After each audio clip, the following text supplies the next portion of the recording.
wife Sarah, who is delivering their baby. So Joe is a former Hawk instructor and tornado pilot. Can't be with us today, but please let's all bear them both in mind as she delivers their second baby. Out to the left now, the smoke's gone off. The boys have formed a very iconic shape. This is of the supersonic airliner, ready for the Concorde loop.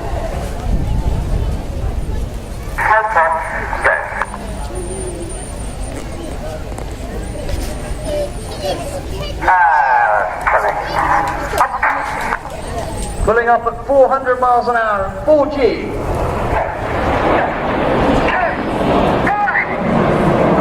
Another formation shape change now. The jets reach 6,000 feet above us, they slow down to about 150 miles an hour. You can see they formed a lopsided feathered arrow shape. Back in the 60s, they decided that feathered arrow was a bit of a mouthful to say on the radio. So we now form this formation. Fred.